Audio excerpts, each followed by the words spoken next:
G'day, Peter here. Just another talking about witchcraft in Uganda. I want to talk about Catholicism and the way they're,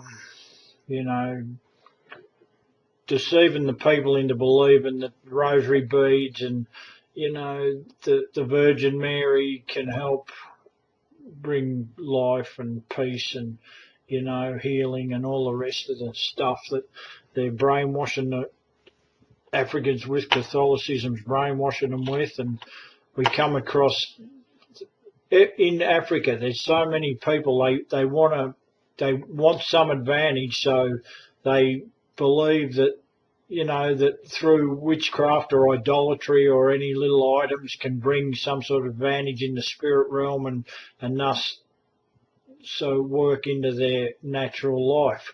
So they cover themselves with rosary beads. There's so many rosary beads about. There's all sorts of witchcraft, items and juju here and there and everywhere.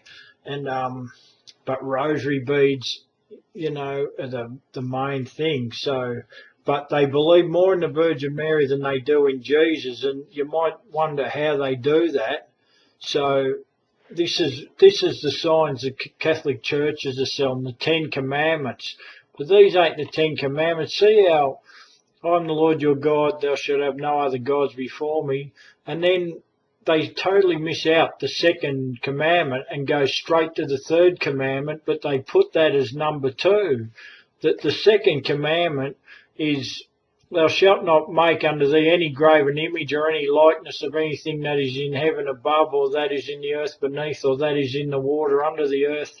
Thou shalt not bow down thyself to them, nor serve them, for I, the Lord thy God, am a jealous God, visiting the iniquity of the fathers upon the children to the 3rd and 4th generation of them that hate me, and showing mercy unto thousands of them that love me and keep my commandments.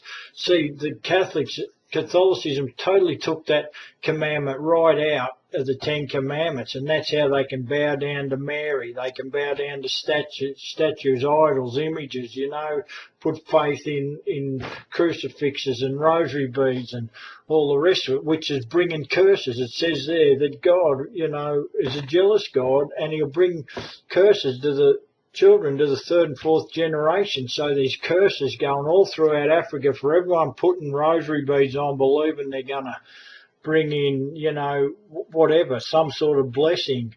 And that's how they do it. And then they take the last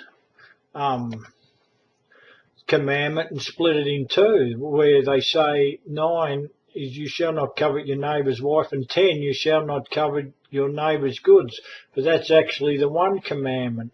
So they've totally taken the 2 out, and they're bringing so much cursing into Africa by, Idolatry and the Catholicism belief, and, it's destroying any truth that they might have got. They're just totally just crushing it, where they're doing good works, building schools and doing this and that, but bringing curses in with it. So the good works ain't worth nothing. So yeah, they're looking for any advantage. They put the name trust in God and trust in Jesus on their businesses, on their vehicles, on everything. It's like God's everywhere, but it's not the real God, and it's watered down versions of it everywhere, and even witchcraft versions. But anyway, I thought that was interesting.